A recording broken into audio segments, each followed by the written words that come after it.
Cette émission s'adresse à un public averti. Doc Mayou et José Arsenault. Au réseau Cogeco, vous écoutez Doc Mayou et José.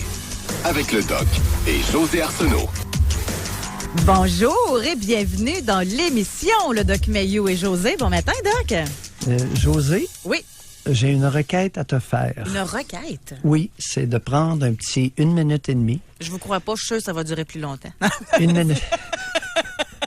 Un petit 1 minute et demie pour remercier Sylvain Bouchard. OK. D'avoir interviewé le professeur Serge Larrivée de l'Université de Montréal. Oui. Alors, il a accordé une entrevue à Catherine Gaudreault ce matin. Il a accepté gracieusement et il a accepté, le professeur Larrivée, Et merci à Sylvain pour son audace. Parce que c'est une histoire, le professeur Serge Larrivée est à l'origine de tous mes déboires, à tout le monde en parle. Encore avant les fêtes, j'ai versé 15 000 de ma belle argent au Collège des médecins en amende et pénalités pour terminer l'histoire de Tout le monde en parle de 2005.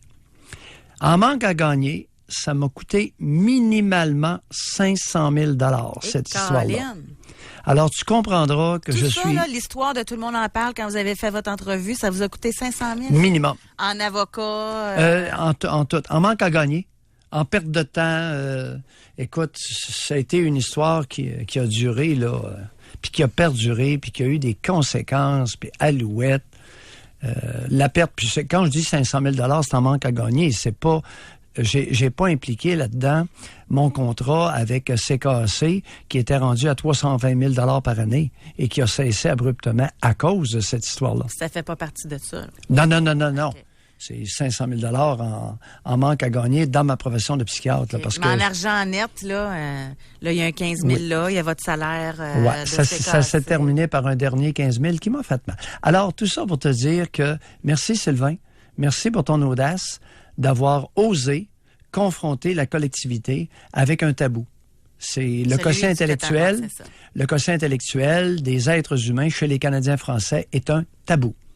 Alors, la gent féminine ne tolère pas, avec un certain pourcentage d'hommes, mais la vaste majorité des mères n'acceptent pas cette injustice humaine épouvantable qu'est la capacité intellectuelle chez l'enfant, comme le professeur Larrivée l'a dit, qui est une capacité, un potentiel qui n'évolue plus normalement, habituellement, après l'âge de 7 ans. Qui va simplement s'actualiser, mais non pas grandir comme potentiel. Si vous voulez réécouter cette entrevue, sûrement que le podcast de Catherine Gaudreault sur au 106.9, oui. Puis il y a celui de Sylvain Bouchard pour le FM 93. Fait que vous allez sur nos sites respectifs et vous allez pouvoir réécouter ces entrevues-là. Alors, écoute, c'était dimanche. Savez-vous quoi? On va vous faciliter. Nous, on a accès à celui... C'est parce que je suis à Québec, là, puis notre équipe est à Québec. Je dis moi parce que je suis ici avec eux autres ici à Québec. Là. Fait que on va mettre le podcast de l'entrevue, OK, sur notre page Facebook, le Doc Mayou et José. On va faciliter vous n'aurez pas besoin de les fouiller, là. On va vous mettre celui de Québec. Puis si à Trois-Rivières, elle veut nous faire parvenir celui de Catherine, on mettra les deux, là. Fait que y a pas de problème à ce niveau-là. Bon. Fait que les remerciements sont faits et je vous comprends. Maintenant, dans l'émission d'aujourd'hui, premièrement, vous savez qu'on a fait la manchette hier. Ben en fait, c'est Jean-Marc qui a fait... Il aurait pu faire la manchette pour quelque chose de plus grave encore. Mais là, c'est parce que ça a été un moment insolite de notre émission. Ceux qui étaient présents, vous l'avez sûrement entendu... Pauvre lui, il était sur la route et nous parlait pendant l'émission. Puis à un moment donné, oups, silence. Excusez, c'est parce que il y a un chevreuil qui vient de passer en avant de moi. C'est parce qu'il y en a 4 autres qui sont en train de traverser. Fait que ça a été un moment assez spécial. Puis ça a été repris dans le Journal de Québec. Et il y a un autre moment, moi, c'est venu me chercher, cette histoire-là. Oh, c'est peut-être en tant que femme ou... En tout cas, c'est une auditrice qui nous a écrit. Parce que notre sujet hier, c'est est-ce qu'on vous a déjà mis des bâtons dans les roues parce que vous étiez bon? Et qui? Puis on a axé ça hier sur le plus grand des tabous, le conjoint qui tire l'autre vers le bas. Et on a une auditrice. Elle a écrit pour dire, là, je le dis de mémoire, là, mais elle a écrit pour dire qu'elle s'en allait faire sa maîtrise. Et là, son conjoint, il a dit, si tu fais ta maîtrise, je te quitte. Ouais. Pourquoi? Ben là, elle n'aura pas le temps de s'occuper, puis les enfants, etc. Fait qu'elle n'a pas fait sa maîtrise. C'est ça, l'histoire. Si elle avait dit, « Hey, c'est pas toi qui vas commencer à gérer ma carrière et à gérer mes ambitions », il n'y en aurait pas eu d'histoire.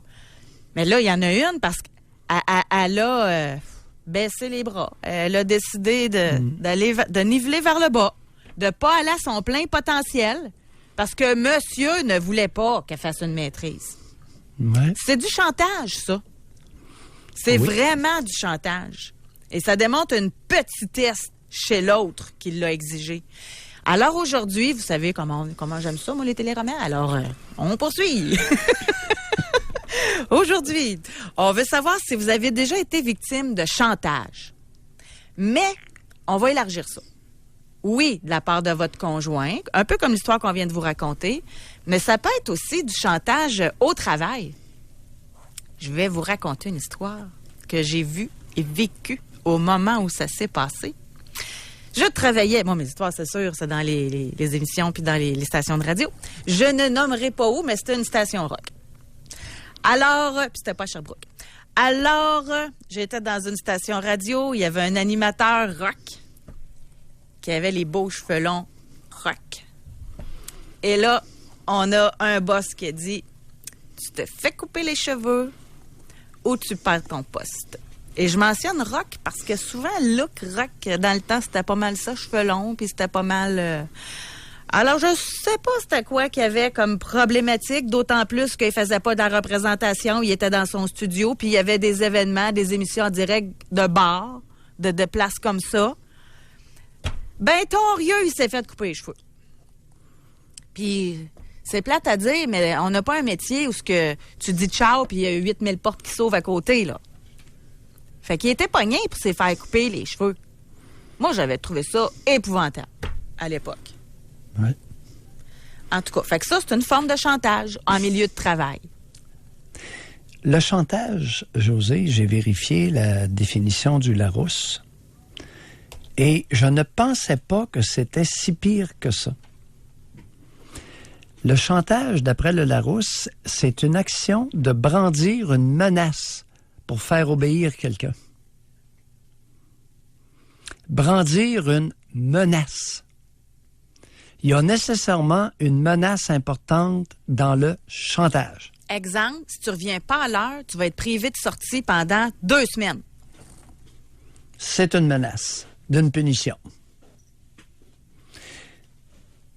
Brièvement, dans les milieux de travail, relations patronales syndicales, ça fonctionne à coup de menaces souvent. L'employeur menace de barrer les portes et de sacrer les travailleurs dehors, ce qu'on appelle un lock-out. Et les travailleurs nous disent, écoute, le baveux, si tu ne nous donnes pas telle affaire, on va en grève. On travaille plus. Ça, c'est une menace. Ah oui, dans la fonction publique, puis partout. Aïe, aïe, puis il y a aïe, des aïe, ponts de barrés, puis... oui. Oui. Ce qui est intéressant ici, chez nous, là, on va parler de nous autres, parce qu'ailleurs, je ne le sais pas, mais le chantage est un élément, est un moyen extrêmement répandu dans les rapports interpersonnels dans le Canada français. Est-ce que c'est aussi pire ou moins pire ailleurs? Je ne le sais pas. Mais je sais qu'ici, parmi nous, c'est extrêmement prévalent. Dans toutes les catégories d'âge. Oui, à des niveaux différents. La bonne femme, qu'est-ce qu'elle fait avec le petit gamin de 3 ans? Elle lève la main et elle menace de le frapper s'il n'obéit pas. C'est une menace. C'est du chantage. OK? Les adolescents, tu as fait allusion aux adolescents. Rentre trop tard, tu vas être menacé, tu vas être grondé 2 semaines. Entre conjoints, on y a fait allusion.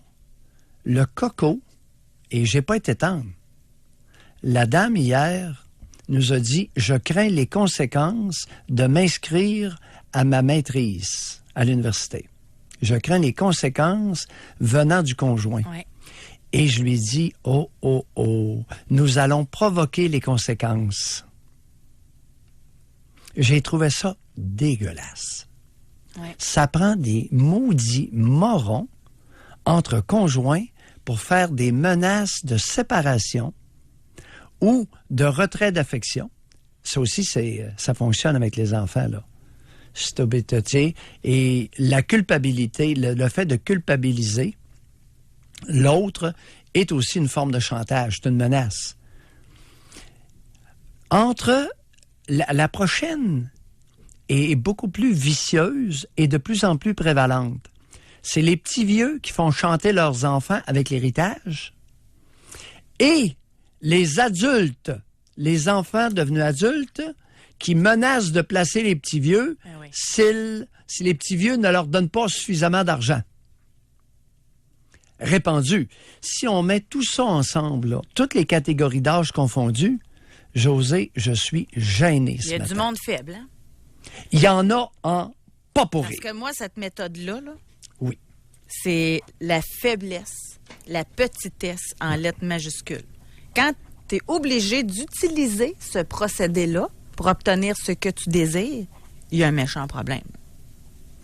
Ce que j'ai entendu souvent avec les adolescents, la menace de placement. Si tu n'obéis pas, on va te placer. Oui. Mais oui, mais c'est épouvantable de dire ça. C'est épouvantable, ça n'a pas de sens. Alors, si vous avez, par contre, chers parents, si vous avez un enfant qui est un délinquant, placez-le au plus vite. Dites-le pas 3 fois, une fois. C'est pas de eux qu'on parle, là. C'est pas de ça qu'on parle, là. On parle des bons enfants qui sont menacés indûment, injustement, par une cervelle d'oiseau. Que ce soit le bonhomme ou la bonne femme. Doc, on va aller à la pause. Mais je dois vous faire une petite confidence. Je suis en train de me pomper. Mais c'est parfait, ça. Mais je dois vous faire une confidence avant. Oui. Ce matin, quand on s'est parlé sur le sujet, puis vous avez parlé de ça, là, des menaces de ne pas avoir d'héritage, moi, je me dis, bon, ça doit être rare, là. Je pense pas. T'es-tu sérieuse? Oui. Mais je me suis dit, tu sais, je vous connais, vous avez l'expérience, vous avez l'oreille de comment 17 000 heures d'écoute, là, je sais pas combien vous êtes rendu. Mais en tout cas, fait que je me dis. 20 000 heures de psychanalyse. Au-delà de 20 000 de psychanalyse. Il doit savoir de quoi il parle, mais moi, tu sais, on se réfère toujours à notre environnement, oui, là. Oui. Moi, j'ai jamais entendu ça menacer. Ben, le premier courriel en privé que je reçois, c'en est un qui se plaint de ça. C'est vrai. Je vais vous lire le courriel S'il au retour vous plaît. de la pause. Oh. Hey, toi, là! Ben, j'écris, premier courriel. Là, je suis prêt à prendre des notes. Après la pause. Hey, mais écoutez, cette femme-là, là, est démoniaque. Non. C'est parce que je veux que les auditeurs restent avec nous. On va à la pause. Pendant ce temps-là, réservez votre circuit téléphonique ou si défoulez-vous, là. Est-ce que vous avez déjà été victime de chantage ou, si vous voulez faire acte de contrition, vous rendez-vous compte que c'est votre méthode? Est-ce que vous êtes porté à faire ça? Peut-être parce qu'on vous le fait aussi toute votre vie puis que vous n'avez pas connu d'autres façons de faire. Je suis pas en train de vous excuser, là. Mais ça peut nous permettre de comprendre bien des choses. Pour rejoindre l'équipe du FM 93, composez le 670-9330. Jusqu'à 11h, au réseau Cogeco. Doc Mayou et José. Et José Arsenault. Avec le Doc et José Arsenault. On peut tellement ratisser large aujourd'hui avec notre question. On parle de chantage. Ça peut être au travail, ça peut être parents vers les enfants vers les parents, ça peut être en amour. Il y a plein de sphères. En amour, non. Ah non, je comprends ce que vous voulez dire. Dans Non. une relation. Dans une relation de vie commune, Non. en vie commune. Ouais, parce que Mais t'es pas en en amour, amour. tu fais pas de chantage, là? Non, jamais. Alors, le chantage est incompatible avec le sentiment amoureux. C'est impossible. Tu peux pas avoir les deux. C'est Va le falloir qu'on feu fasse et le... de quoi? Va falloir qu'on fasse de quoi là-dessus, hein? Un autre sujet dans notre calepin. Mais la définition de l'amour, là, est vraiment pas pareille, hein, d'une personne à l'autre, c'est clair. Mais il y en a beaucoup qui se disent en amour, puis qui sont jaloux. Il y en a beaucoup qui se disent en amour, puis qui font du chantage. Il y en a beaucoup qui aiment leurs enfants, mais qui les frappent. En tout cas, fait que ça, c'est un sujet, à un moment donné, qu'on pourrait élaborer. Oui. Parce que ce que vous dites là, ça a plein de bon sens, encore une fois. Tu peux pas être en amour pour faire du chantage puis rabaisser l'autre, là. Ça marche pas, là. Non. Bon. Alors, je vais vous lire le courriel Oui. que nous avons reçu. Depuis toujours, ma mère a pris le contrôle de ma vie et c'est toujours comme ça à 38 ans. Jeune, lors des vacances scolaires, pas de contact avec le peu d'amis que j'avais. Aucun ami n'a jamais pu venir chez nous. Aucune sortie avant 20 ans. Et là encore, beaucoup trop de questions. Aujourd'hui, elle me contrôle encore. Elle juge à tort le peu d'amis que j'ai. J'ai toujours craint d'avoir une copine à cause de la réaction qu'elle pourrait avoir. Quand j'essaie de prendre ma place, la manipulation embarque. Tu n'auras pas d'héritage. C'est ça. Tu prends pas soin de moi quand je serai malade. De toute façon, il me reste juste 2-3 ans à vivre. Manipulation, par-dessus manipulation, elle me fait sentir coupable de tout. Je n'ai pas la force et le courage de faire ma vie en l'ignorant, même si je sais que c'est ce que je devrais faire. Je travaille sur la ferme, je vis chez mes parents, la maison appartient à la ferme et je suis actionnaire de la ferme. J'ai 38 ans et son chantage m'empêche de vivre. Elle nous a pas dit quels sont ses parts dans la ferme. Hein? C'est un homme. Ah, ouais. C'est bon. Je me suis gouré, Josée. Ben, moi, c'était pas évident, mais moi, c'est parce que j'avais sa photo, là. Ouais, mais j'étais sûr que tu parlais d'une femme. Non. OK. C'est triste, hein? Ben, c'est triste, oui et non. Il s'agit d'une mère qui aime beaucoup son fils, qui est littéralement amoureuse de son fils et qui se l'est accaparé. C'est de l'inceste psychologique. Où est le père? Ça, c'est l'autre question dont on n'a pas la réponse. Ben, le père est présent, utilisé pour faire les travaux de la ferme, pour boucher les trous. Et la bonne femme, sur le plan émotionnel, ben, s'amuse à cultiver son sentiment amoureux avec son fils. Et elle utilise le chantage pour éviter qu'il ne lui échappe. Tu sais, Josée, il y a des héritages qui coûtent extrêmement cher. Vous me devancez, c'était ça, je me disais, votre vie à quel prix? Ça vaut combien, votre vie? Ça vaut-tu ça, l'héritage? Votre épanouissement personnel vaut combien? C'est sa vie, il n'y a même pas de copine parce qu'il a peur des conséquences. C'est sa vie, là, c'est pas, tu sais, c'est... Et sais-tu où elle était astucieuse, la bonne femme, dans le cas de ce courriel-là? C'est lorsqu'elle a privé son fils d'inviter des amis à la maison. Elle l'a isolé. Elle l'a isolé socialement. Alors, ce garçon-là est mal socialisé consécutivement au fait que sa mère ne voulait pas accueillir ses petits copains à la maison. Et là, c'est un plan machiavélique de très longue date. Et cette femme-là, la mère de la femme dont il est question ici, là, elle est manifestement très intelligente. C'est une brillante. Parce que son plan est à long terme et extrêmement efficace. Parce que lui, il est vulnérabilisé, là. Tu sais, quelqu'un aurait beau lui dire, sors de là. Non. Mais non. D'après moi, il va être perdu, là. Tu sais, il a tout le temps été... Non, on peut pas... non.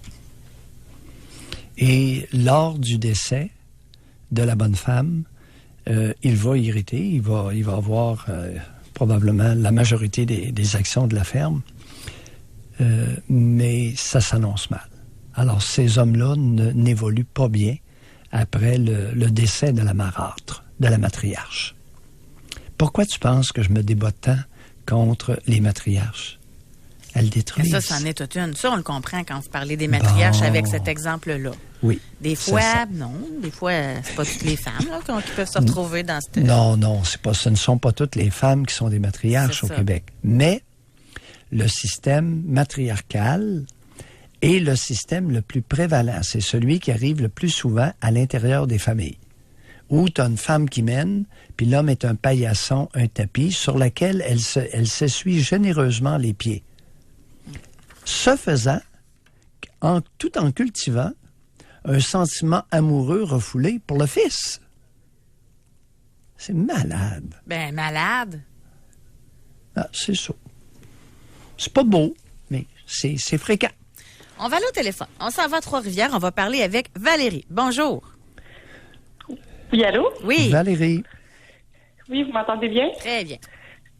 OK, parfait. Oui, mais dans le fond, ça tombe bien. Moi, j'ai justement une mère très matriarcale. Moi, quand j'étais plus jeune, dans le fond, ça a commencé très jeune. Vers l'âge de 3 ou 4 ans, on se faisait donner, moi et mes frères et sœurs, on se faisait donner des tapes sur les fesses. Puis quand elle voulait que ça fasse plus mal, ben, elle descendait les pantalons. Mhm. Puis, désolée, j'étais un peu nerveuse. Dans le fond, on faisait pas tout ce qu'elle voulait, elle nous menaçait de nous frapper. Oui. Puis de nous envoyer au coin. Oui. Je sais pas pourquoi j'étais émotive, là, mais j'étais émotive. Mais... Elle nous laissait à peu près 30 minutes dans le coin. Valérie, oui. on va prendre soin de votre émotion. Comment vous vous sentez actuellement? Je sais pas, là. Pour vrai, d'habitude, ça ne me dérange pas d'en parler, mais là, j'ai aucune idée pourquoi ça me fait ça. Oui. Comment vous vous sentez actuellement, là? Je sais pas, là, c'est comme si je réalisais à quel point ça avait pas d'allure. Oui, continuez. Comme si c'était normal, là, puis là, quelques temps, genre, j'ai commencé à force de vous écouter, j'ai commencé à en discuter avec des amis ou mon conjoint, puis c'est quand j'ai vu leur visage, puis qu'ils me disaient, ben voyons, ta mère, elle faisait ça n'a pas d'allure, puis moi, je disais, ben voyons, c'est normal, tout le monde a vécu ça, puis c'est comme si j'avais réalisé qu'elle avait banalisé ça, puis qu'elle avait fait ça de tout ce qu'elle nous avait fait vivre, mais c'était devenu normal pour nous, fait que c'était devenu une banalité, fait que c'était comme rendu normal, puis dans le fond, c'était pas normal. Continuez à parler de l'émotion que vous ressentez. Qu'est-ce que ça engendre? Comment vous vous sentez? Continuez à le décrire. Je sais pas, vulnérable, je sais pas. Oui, vulnérable. Je me sens, je sais pas, je me sens pas trahie, mais je sais pas, j'ai aucune idée. J'ai comme perdu confiance en elle, puis je sais pas. Comment on se sent quand on a l'impression de ne pas avoir été trahi, et de perdre confiance dans sa mère? Comment on se sent? Ben, on se sent comme de la merde toute sa vie.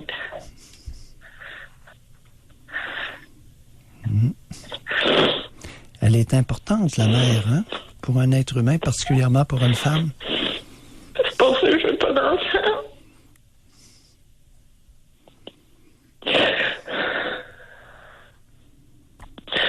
Mais j'y ai pas parlé pendant 2 ans.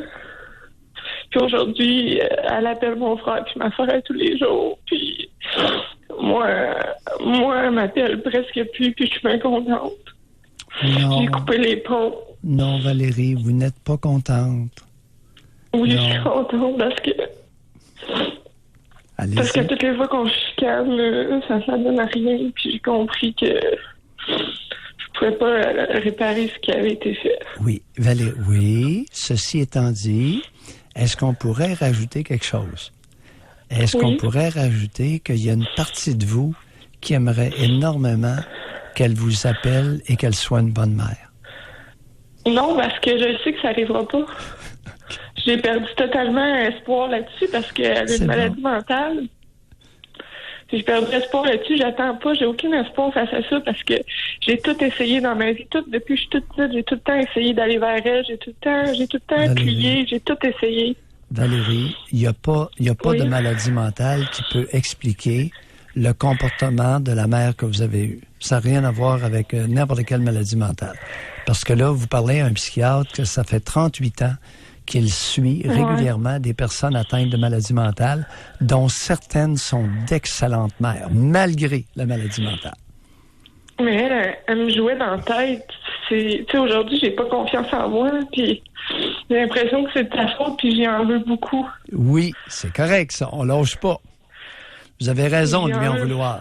Mais j'ai une question, Valérie. J'aimerais savoir, moi, j'ai trouvé ça très touchant de vous entendre dire que vous vouliez pas d'enfants. C'est-tu par peur de reproduire ce que votre mère a fait sur vous? Ben, pendant longtemps, oui, parce que des fois, je suis comme un peu impulsive, mais je me fâche à rien, puis des fois, j'ai peur de reproduire les mêmes choses qu'elle, puis Je sais pas. Je suis pas maternelle. J'ai une amie qui a un enfant, ma soeur a des enfants, puis je suis zéro maternelle. Puis j'aimerais ça, là, mais tu me donnes un bébé dans les bras, là, puis je sais pas quoi faire avec. C'est comme si on m'avait pas appris ça. Des animaux, je sais quoi faire avec, mais des enfants, là, je suis bonne à rien avec ça. J'aimerais mieux pas en avoir, je pense, parce que je pense que je Vous avez serais quel pas bonne. âge? Vous avez quel âge, Valérie? J'ai 27 ans. 27. Et Ouais. vous avez commencé, vous nous avez dit, vous nous avez confié que vous avez commencé à confier à votre conjoint et à des amis les mauvais traitements de votre génitrice. Ouais. Continuez, c'est une voie prometteuse pour vous. Ouais, mais ça donne rien parce que tout le monde me dit d'arrêter de vivre dans le passé. Valérie? Vous avez sûrement une bonne amie, là, qui a une bonne écoute. Ben, pour vrai, elle a vécu un peu la même chose que moi, fait Oh. que ça donne pas grand-chose. Attendez un peu. Est-ce que votre conjoint vous dit de cesser de vivre dans le passé? Ouais. Il vous dit ça? Ben, ça sert à rien de tout le temps ressasser le passé, puis il faut aller de l'avant. Ah oui? Attendez un peu. Ça fait combien de temps que... Est-ce que vous faites vie commune avec? Oui, ça fait 2 ans. Ouais. Comment vous le trouvez? Ouais. Que ça a l'air de quoi, la vie commune, avec ce gars-là? Ben, c'est de plus en plus ordinaire. Bon, merci, Valérie. Oh, il y a un 4% qui est pas loin. Peut-être. Bye, Valérie. Merci Valérie. beaucoup de la Bye, confiance. merci. Merci beaucoup. Oh, il y a un 4% qui s'en vient, José. Il est pas loin. Il est mieux d'ouvrir ses oreilles, d'après moi. Il est mieux d'écouter l'émission. Puis d'écouter sa blonde. On va aller à la pause, Doc Mayou. Et au retour, on va parler avec Marcel. On veut savoir si vous avez déjà été victime de chantage. Et dans quel contexte? Pour rejoindre l'équipe du FM 93, composez le 670-9330. Doc Mayou et José Arsenault. Avec le Doc et José Arsenault. Au réseau Cogeco. Aujourd'hui, dans l'émission, nous parlons de chantage. Est-ce que vous en avez été victime? Est-ce que vous en avez été l'initiateur? Et ça serait intéressant d'en parler avec des gens qui s'en rendent compte, là. Oui. Je dis qu'ils s'en rendent compte parce que je laisse le bénéfice du doute. Dans le sens que quand tu as tout le temps vécu cette façon de faire-là, souvent on est porté à reproduire ce que nos parents ont fait.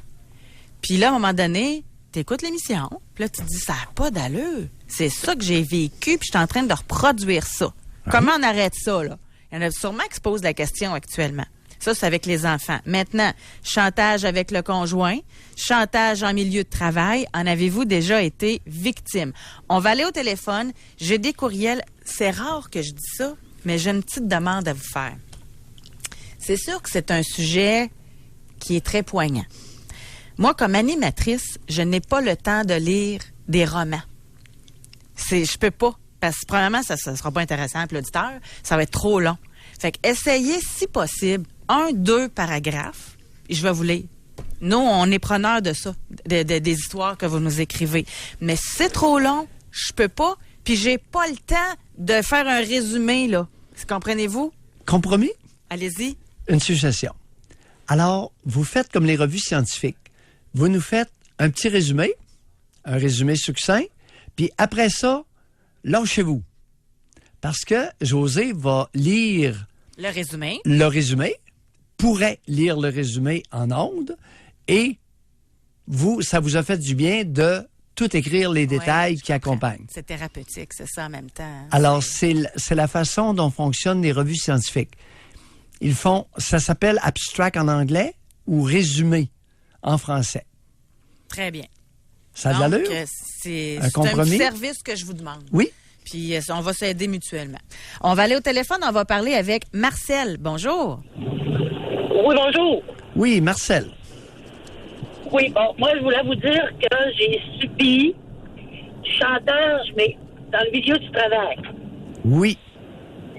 par le patron immédiat. Oui. Et on a été acheté par une autre entreprise. Oui. Donc, moi, je chevauchais les deux. Et suite à ça, il y avait quelque chose d'irrégulier dans le sel qui avait été vendu. Moi, j'étais au courant. Puis, il y a quelqu'un qui l'a rapporté à l'acheteur. Et lui, il pensait que c'était moi. De toute façon, il m'a menacé de parler au nouveau pour lui dire que moi, j'étais au courant de la chose et que j'avais pas parlé. Fait que moi, ce que j'ai fait, j'ai passé une journée de base, je dirais, très ordinaire, parce que je trouvais ça spécial, là, de vivre ça comme ça. Puis moi, j'ai pris ma décision. J'ai appelé celui qui m'a menacé. Puis je lui ai dit, garde, on fera ni un ni deux. Ce que je fais, c'est que moi, je vais parler à l'autre entreprise, puis je vais leur dire. Et là, ils ne voulaient pas que je le dise. Ils ne voulaient pas que je parle. Oui. Alors, j'ai dit, écoute, il est trop tard. Tu m'as menacé. Moi, je ne marche pas avec les menaces. Et je vais leur rapporter ce que tu m'as dit. Donc, j'ai fait la chose. J'ai parlé à l'autre employeur. Le nouvel acheteur, qu'est-ce qu'il y en était. Oui. Et lui, ce qu'il m'a répondu, il m'a dit, écoute, c'est pas compliqué. Il dit, t'étais au courant, t'as pas parlé. Ben, il dit, moi, il dit, chapeau. Il dit, si t'as pas parlé pour eux, tu parleras pas plus pour nous autres. Donc, il dit, casse-toi pas en tête avec ça. Et il dit, pense-y même plus. Ça fait 20 ans de ça.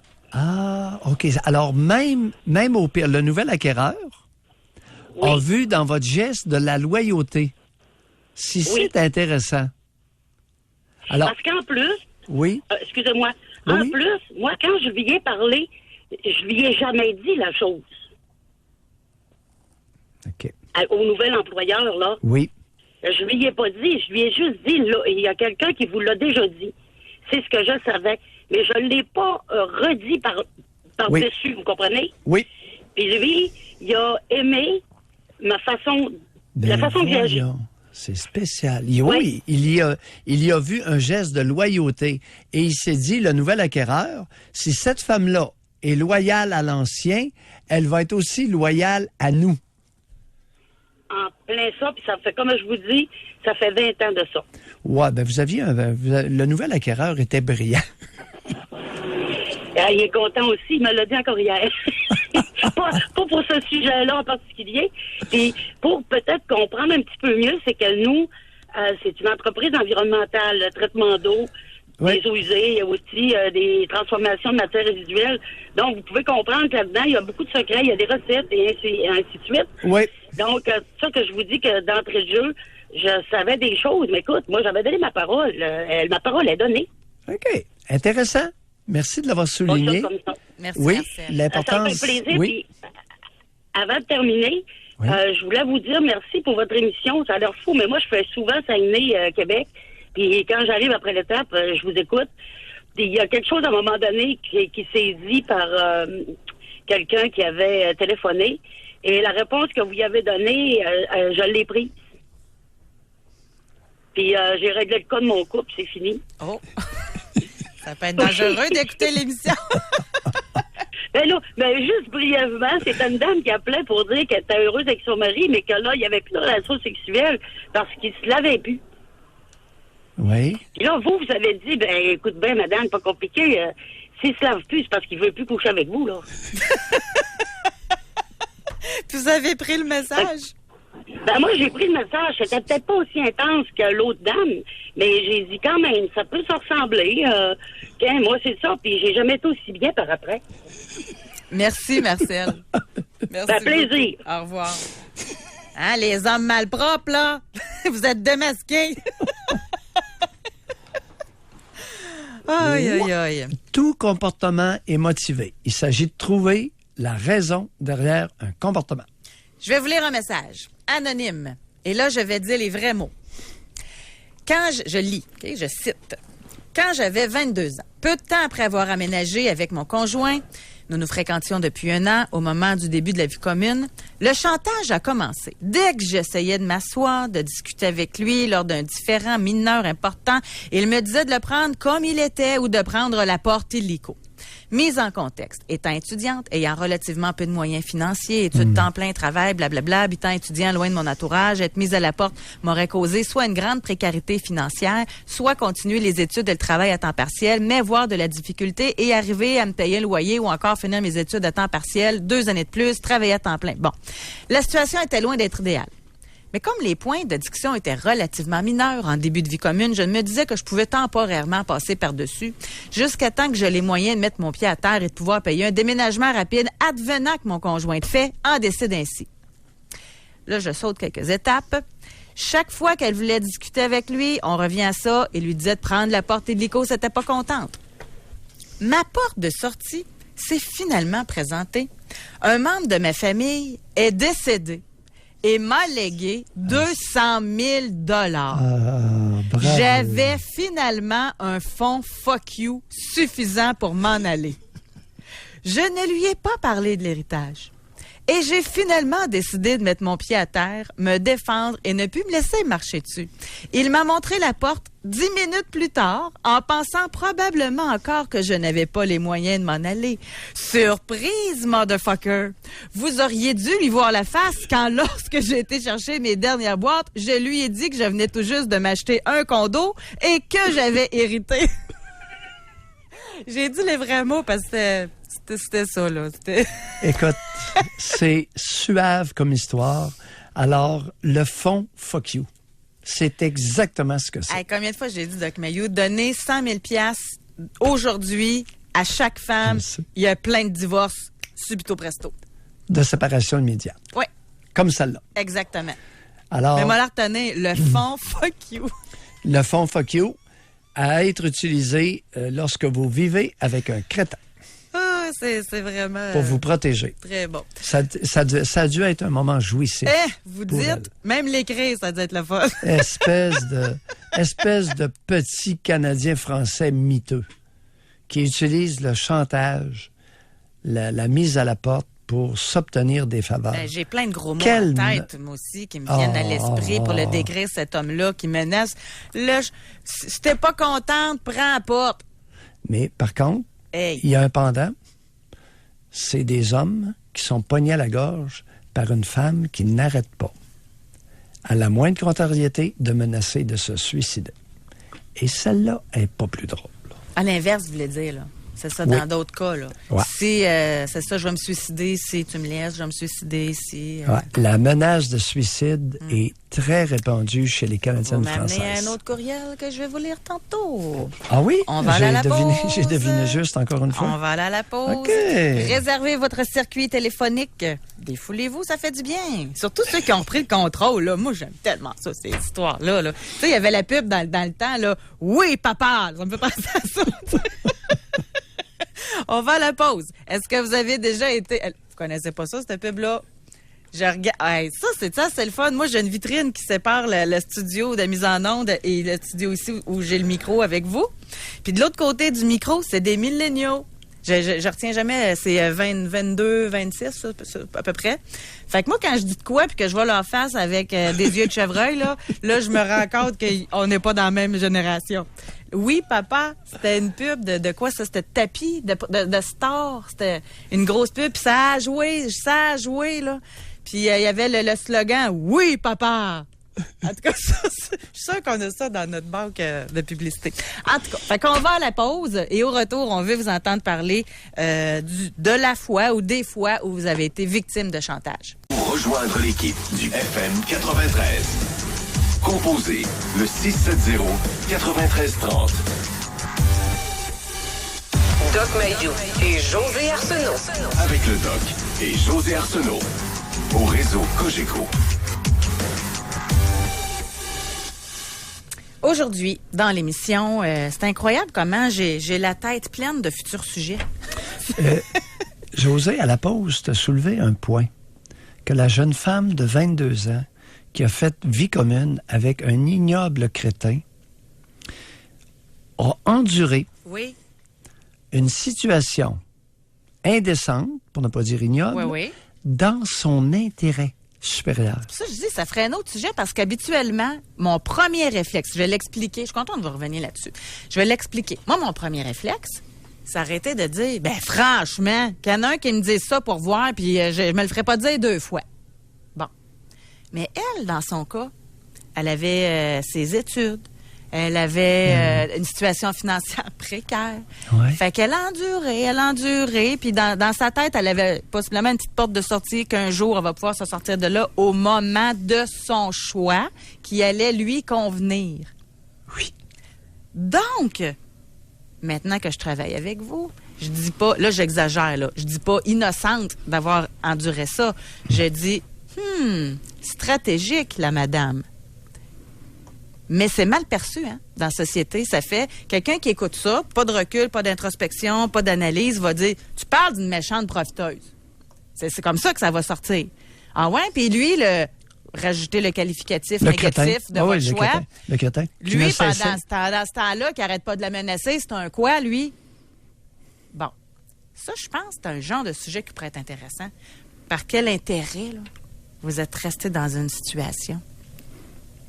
Et je pense que quand c'est vu comme ça, ça permet à des personnes dans des situations pas le fun d'être bienveillants vers eux-mêmes au lieu de se juger.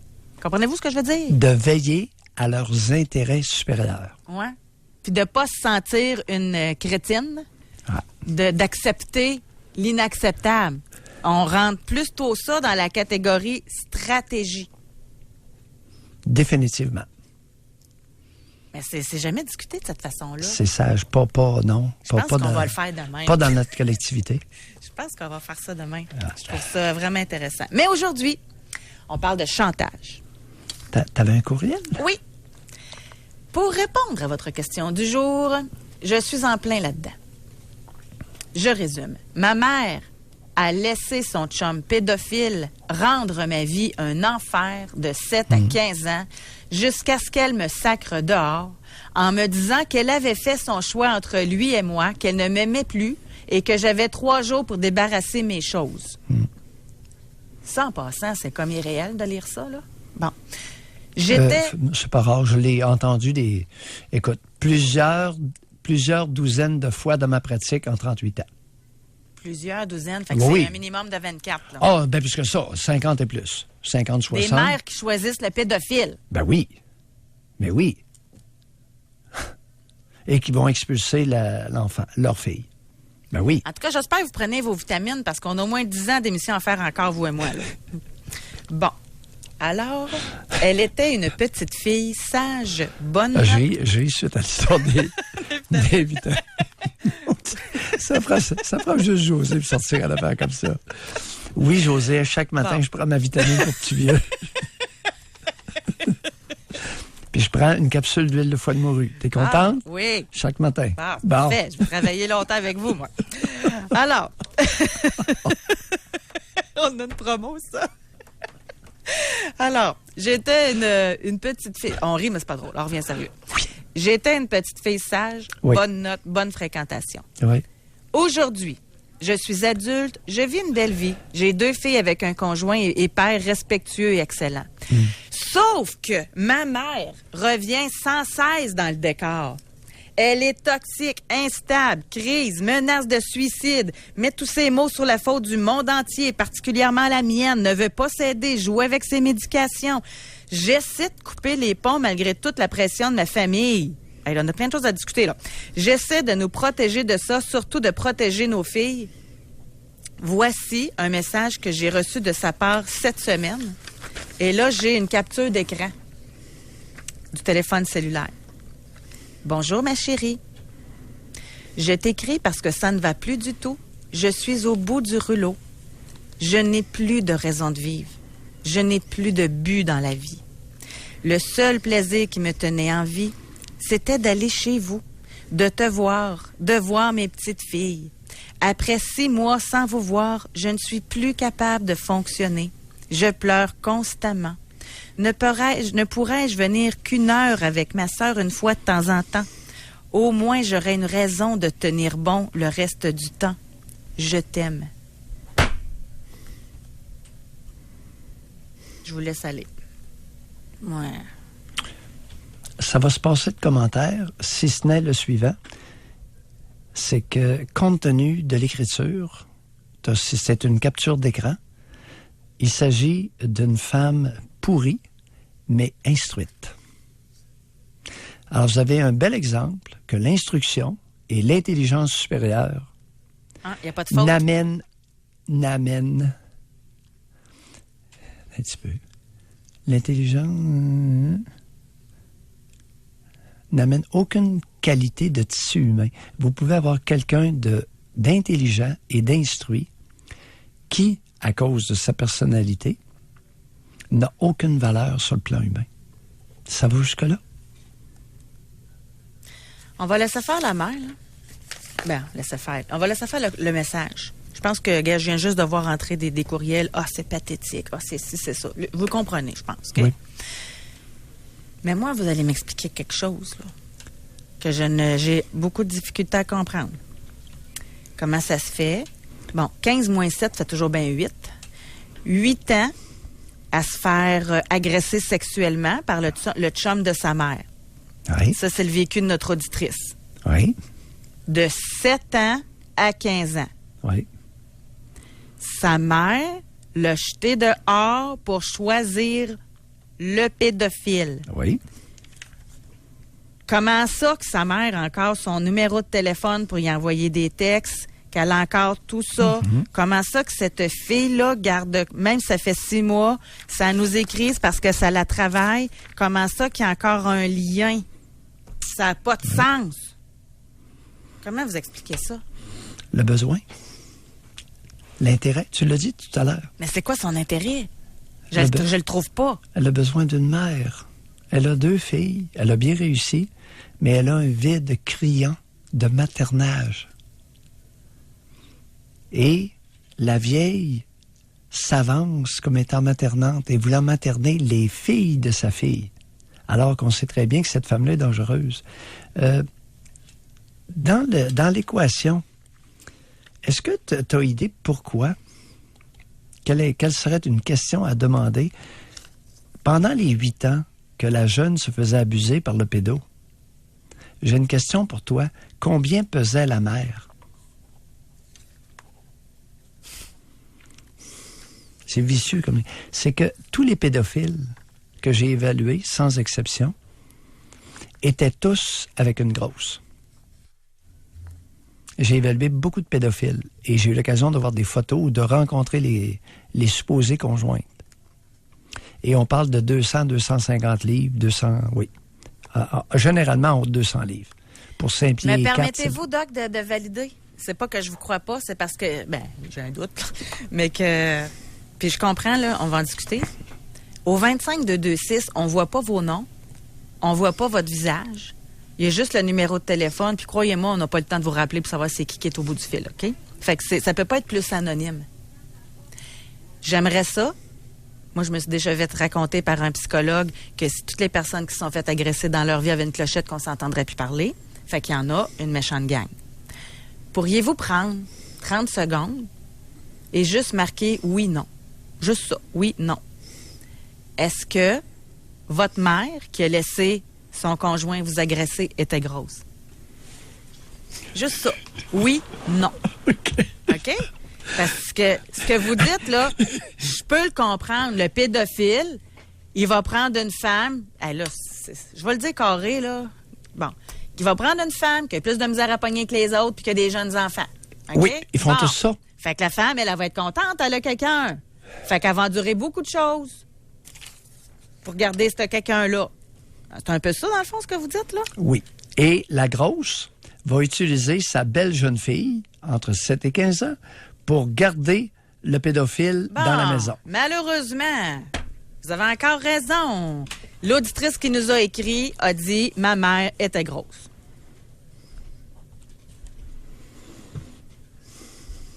38 ans que je suis en business. De temps en temps, vous allez être obligé de m'accorder un peu de crédibilité. 38 ans. J'en ai évalué beaucoup des pédophiles. Puis j'ai témoigné dans plusieurs procès et ça me frappait.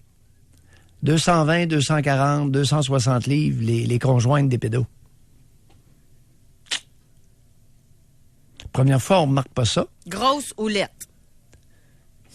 Parce que, il me semble que j'ai déjà vu dans les journaux, là, des femmes qui étaient cassez-vous pas la tête, on va mettre et ou avec une barre. Mais en général, c'était... Alors, c'est le poids. Non, elles n'étaient pas nécessairement laides, mais elles étaient grosses. Et 220 et plus là, pour des 5 pieds 4. Ça vous donne une idée, là? C'est rond. Bon, on va aller à la pause. Ça va me permettre d'aller regarder les réponses. Mais non, mais on a l'outil. Je t'assure que... Hey, écoute, tu pourras jamais animer avec n'importe qui, toi. Ben non, je sais bien. Puis vous non plus. Il va se faire attraper solide. Celle-là, je l'avais pas prévue. C'est pas un piège, pantoute. Non, c'est une vérification C'est une honnête. vérification. Vous avez votre vécu dans votre bureau. Puis je le respecte, là. Ouais. Mais j'aimerais. Puis je suis sûr qu'il y a d'autres auditeurs qui sont en train de fouiller dans leur tête s'ils n'en connaissent pas. Fait qu'on, à la gang, on va le savoir assez vite. En 5 minutes, on va tout savoir ça au retour de la pause. Vous écrivez oui ou non. Puis je veux pas votre histoire, pas rien, non, là. C'est seulement oui ou non. Est-ce que votre mère qui a laissé son conjoint vous abuser, ça peut être votre père en passant, là. Ouais. Est-ce que votre mère était grosse? Pour rejoindre l'équipe du FM 93, composez le 670-9330. Doc Mayou et José Avec Doc Mayou et José Arsenault. au réseau Cogeco. Bon, là, je suis tout énervée, là. Bon, OK. On a fait un petit sondage. Il n'est pas terminé. En passant, à chaque fois, ça me désole que ça prenne pas de temps pour obtenir vite de même 13 personnes qui commentent, là. Je dis 13, mais il y en a plus que ça. C'est peut-être 15 si on ajoute par courriel puis tout ça, là. Comme quoi ils ont été agressés sexuellement en bas âge.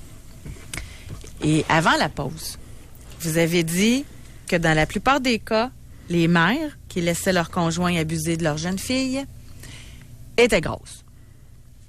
Et là, j'ai demandé via le 25226, ça ne peut pas être plus anonyme. OK? Parce que j'ai juste votre numéro de téléphone. C'est pas comme Facebook. J'ai pas le visage. J'ai pas. Il y en a qui nous font confiance quand même, là, qui nous ont écrit en privé sur Facebook pour nous répondre à la question. Alors, je voulais juste comme valider. Et sur 13, il y en a 9 qui sont grosses, qui étaient grosses, les mères. Dont la mère était grosse. Exactement. 9 sur 13. Et j'ai reçu également un message au 25... Bon, ça continue en plus là, de rentrer. J'ai 2 autres oui qui viennent de rentrer. Là, fait que ça confirme pas mal ce que vous avez entendu en bureau. Et on a quelqu'un qui a écrit pour dire « Je travaille à la DPJ » et c'est effectivement oui très souvent. Faut bien comprendre que à l'heure actuelle, il y a une déferlance au Québec de pédophiles sur les mères monoparentales avec 3 enfants. Et généralement, elles sont grosses. Je répète, les pédophiles ont une préférence pour les mères monoparentales avec 3 enfants. Et ces femmes-là sont généralement grosses. Les pédophiles copulent la mère 3 fois par mois et la jeune dans des activités sexuelles 3 fois par semaine. C'est presque toujours la même histoire. J'en ai évalué beaucoup. Presque toujours la même histoire qui revient. 3 fois la grosse, 3 copulations par mois pour la grosse et 3 fois par semaine pour la petite, pour la jeune qui a 9, 10, 11 ans ou 12 ans. Fait que c'est cela, les amis. Ça m'interpelle beaucoup parce que j'essaie de comprendre quelque chose, là. Je vais peut-être trop loin là, dans ma réflexion. Là. En passant, je vous invite à ma conférence si vous voulez perdre du poids, c'est samedi. J'arrête pas de penser à ça tout tantôt. À quelle place? À quelle place? Merci beaucoup. À la salle Jean-Paul Tardif à Québec. Vous pouvez réserver des billets sur vivelebacon.com. Attends un peu, tu l'as dit trop vite. À la salle? Jean-Paul Tardif à Québec. C'est où ça, la salle Jean-Paul? Je connais pas ça. C'est sur la rue. Méchante belle salle, là, vraiment. En tout cas, ah oui? Oui, vraiment. J'ai très hâte d'y aller. Je fais une blague, mais c'est pas une blague en même temps. Je me retiens depuis tantôt de pas le dire. Puis c'est pour ça que je vais aller plus loin avec vous. Pour vrai, là, vivelebacon.com, vous allez pouvoir réserver des billets. Oui. Quelqu'un qui perd du poids. Tu sais, c'est ça que j'essaie de me dire, là. Bon, là, on va parler en vrai québécois-français pour qu'on se comprenne bien. Les grosses sont plus vulnérables à ce genre de rencontres-là. Définitivement. Rencontres de pédophiles. Oui, surtout les grosses qui ont besoin d'un gardien à la maison. Ils sont tous bons pour garder les enfants, soit dit en passant. Vous avez des jeunes enfants, vous êtes grosse. Vous êtes une proie. Définitivement. Bon. C'est drôle, ma question, puis je vous jure que c'est pas pour vendre des billets, ma conférence, là. C'est une vraie question profonde. Oui. La même femme qui perd du poids, elle retrouve-tu ce contrôle-là sur sa vie, automatiquement, ou bien c'est dans la tête aussi, non, là? C'est pas comme ça que ça va se passer. Alors, une grosse mère de 3 enfants sur monoparental, sur l'aide sociale, rencontre ce gars-là qui est fin comme une soie et garde les enfants pendant qu'elle va au bingo ou jouer des machines, etc. Bon. Elle perd du poids. Le pédo, il n'aimera pas ça. Le pédophile n'aimera pas ça. Sais-tu pourquoi? Non. Parce que si elle perd du poids, il sait très bien qu'elle devient plus attrayante et risque de rencontrer quelqu'un, soit au bingo ou ailleurs. Qui va perdre les enfants. Et elle va le foutre dehors pour faire rentrer un nouveau. Bon, fait que c'est déjà ça de bon, là, de sortir le pédophile de la maison. Ben oui. Ben oui. Donc, il y a un lien automatique, là. Définitivement. Et, attends un peu, là, le pédophile va se mettre sur son cas. Il va la convaincre qu'elle est belle, grosse, qu'elle est désirable, qu'elle a l'air en santé, qu'elle a une belle peau. Le kit au complet pour la dissuader de perdre du poids. Ça a-tu du bon sens? Tu vas mettre ta santé en danger, puis puis... Ah oui, parce qu'il y avait un gros, celui-là, là. Il veut pas qu'en perdant du poids, elle devienne plus attrayante sur le marché. Non. Ils vont perdre les enfants. La première chose qu'elle va le faire, si elle perd du poids et devient plus attrayante, se fait flirter, elle va le sacrer dehors. Il le sait, le pédophile. Ah, ils sont rusés, là. Ça aussi, quel bon sujet. Est-ce que votre conjoint ou conjointe, surtout conjoint, là, mais a tout fait pour que vous ne perdiez pas de poids? Ben oui. Les jaloux. Calepin. Oui. Les jaloux morbides. Écoute, ou pédophiles. Les jaloux morbides puis les pédophiles, là, dès que la compagne, leur partenaire, devient plus attrayante sexuellement, ils capotent. Littéralement. Et je n'exagère pas. Ils tiltent. Hey, mais c'est spécial, hein? Je pense que je vais en parler dans ma conférence. Perdez du poids pour être bien dans votre peau, mais pour protéger vos enfants. C'est quasiment ça. Tu te protèges... Définitivement, oui. Des prédateurs sexuels. Oui. Oui. C'est grave, là, ce que vous dites là. Parce que là, si elle rencontre un homme, puis au lieu de la copuler 3 fois par mois, il la copule 3 fois par semaine. Le pédo, il va prendre la porte en pleine vitesse. Oui, on va aller à la pause. C'est une chose. Oui, les pédophiles m'ont conté, plusieurs pédophiles m'ont conté que après 3 copulations par mois avec la mère des enfants, OK, ils alléguaient des maux de tête. C'est capoté!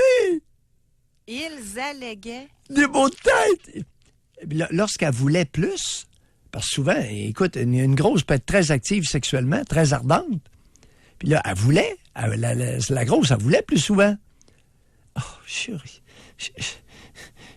j'ai mal à la tête. Mais on va le développer un peu, par exemple, hein, parce que l'auditrice a raison. Moi, j'ai perdu du poids, mais avant que j'en perde, il y en aurait pas un qui aurait touché à ma fille pareil, là. Ouais. Comprenez-vous? Oui. L'auditrice a dit, je suis grassette, j'ai un enfant de 6 ans, puis si un jour mon copain touche à mon enfant, j'y arrache les dents, une avec... c'est pas la grosseur, c'est dans la tête. Venez pas me dire qu'une mère comme ça mérite d'être une mère, c'est une folle malade mentale, c'est pas relié à son poids.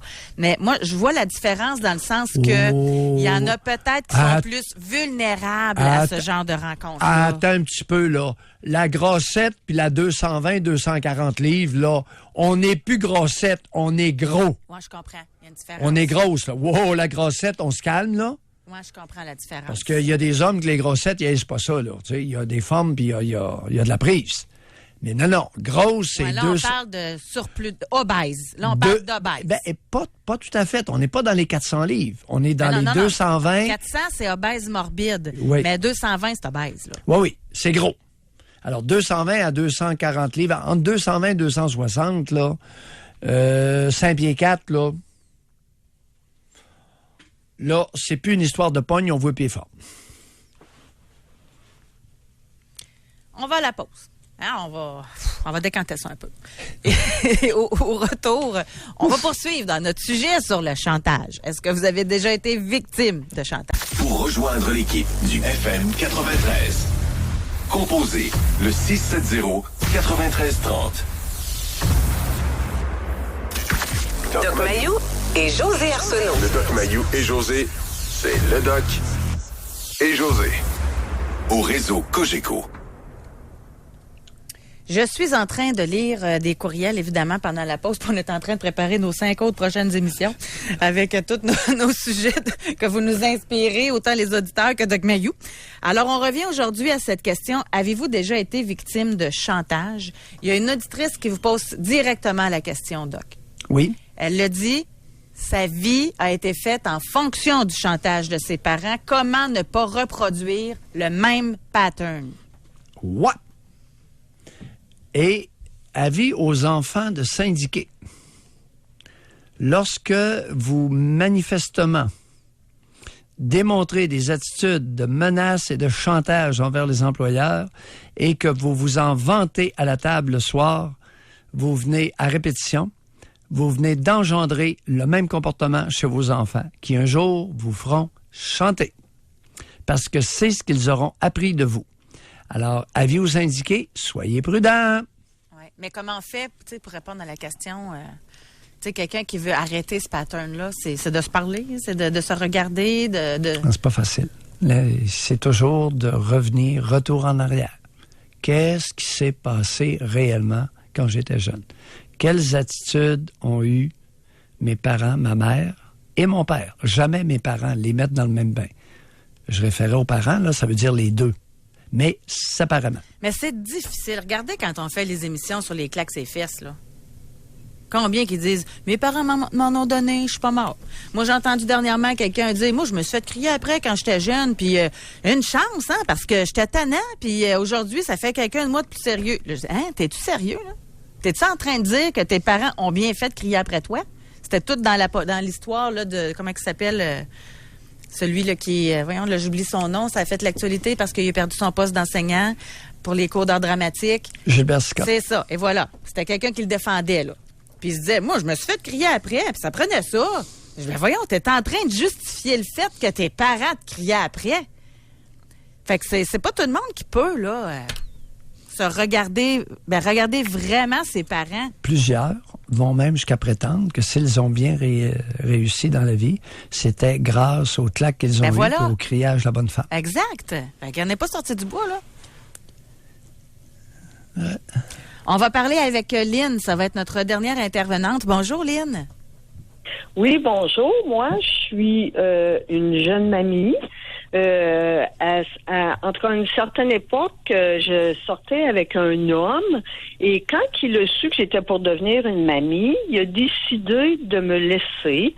Il m'avait dit, c'est bonne valeur, moi je veux pas que tu t'occupes de ces enfants-là à temps plein. Puis j'y avais fait comprendre que j'étais pas pour m'occuper de mes petits-enfants à temps plein parce que j'avais été une mère, justement, monoparentale, qui s'était occupée de mes enfants à temps plein. Et j'avais dit à ma fille aussi, c'est un peu un choix que tu vas prendre parce que je peux pas le faire à ta place. Alors, moi et ce conjoint-là, on a repris ensemble, même suite à ça. On avait été 5 jours séparés. Et un bout de temps plus tard, j'ai été demeurée chez lui. Et chaque fois que j'avais des choses à lui mentionner, parce qu'il y avait place à amélioration, exemple, je sais pas, je vais le dire tout de suite, on faisait l'amour. Il me faisait mal en m'empoignant, exemple, les seins. Puis là, je disais, j'aimerais ça que tu fasses plus attention. Tu me fais mal. Puis j'avais tendance à lui rapporter ces choses-là souvent, mais pas juste ce comportement-là, dans bien des choses. Il se fâchait énormément et il me disait, si ça fait pas ton affaire, tu décrisses. Et il me l'a dit quelques fois et finalement, j'ai décrissé. Et là, maintenant, il me court après. Il me court après, il pleure, il m'aime, il veut me reprendre. Mais je lui ai suggéré d'aller s'acheter de la maturité en vrac au Dollarama. OK. Et avez-vous rencontré quelqu'un d'autre depuis? Pas du tout. Non? Pas du tout. Quel âge avez-vous, Lynn? Pas du tout. 52 ans. 52 ans. 52 ans. Oui, Ouais. oui. Puis avez-vous cherché à rencontrer quelqu'un d'autre ou s'il vous a éteint pour de bon? Là, pour l'instant, cette relation-là m'a laissé quand même farouche. Farouche parce que je trouve que m'avoir fait faire une chose comme ça m'a rendu... ça m'a blessé beaucoup dans ma féminité. De me faire rejeter, puis je veux dire, c'est pas juste ça. Il y a eu beaucoup de comportements malsains. C'est un homme précoce, c'est un homme... un homme précoce, au développement précoce? Son comportemental. Le haut et le bas de la ceinture, moi, je le différencie pas. Si tu es quelqu'un d'impulsif, tu vas l'être dans ta sexualité. Moi, je démêle pas ces deux choses-là. Okay. On n'est pas une personnalité différente. Lorsque vous dites précoce, les auditrices n'ont rien compris. Là. Ça peut vouloir dire n'importe quoi. Il y a une sexualité précoce. Écoutez, on faisait l'amour. Moi, je comparais ça souvent à un joueur de parce que je n'ai pas dire tennis, mais au golf, un trou d'un coup, là. Un coup, il était venu. Puis Lynn, c'était quoi votre intérêt d'être avec lui? Beaucoup d'espérance. C'est drôle, hein? J'espérais plus qu'autre chose, plus qu'il était capable. Qu'est-ce que vous espériez? C'est intéressant. J'espérais qu'il soit vrai. Honnête, sincère. Alors, rendu à cet âge-là, y avait-tu une belle maison? Aviez-vous un beau rythme de vie? Il y avait tout pour plaire, oui. Okay. La moto, et tout, oui. On a notre réponse. Et malheureusement, on doit se quitter là-dessus. OK, merci, bonjour. Bye. Voilà, c'est pas parce que vous n'êtes pas intéressante, c'est parce qu'il est 10h55, 25 secondes. Mais il y a toujours un intérêt. C'est ça que j'ai appris avec vous. Il y avait la moto, puis le motorisé, puis les cossins, puis il y avait de l'argent. Fait qu'un trou d'un coup, c'est ça. Il y avait d'autres choses pour compenser. Mais il lui écrasait les seins. C'est pas fin. C'est pas fin. Est-ce que tu sais que dans cette fourchette d'âge-là, les 50-60 ans, là, beaucoup d'hommes extrêmement maladroits dans l'intimité sexuelle? Plein d'autres sujets à venir. Passez une belle journée, Doc Mayo. N'oubliez pas de prendre vos vitamines. Merci beaucoup à Alex. Merci beaucoup à Olivier. On se retrouve demain. Bye tout le monde.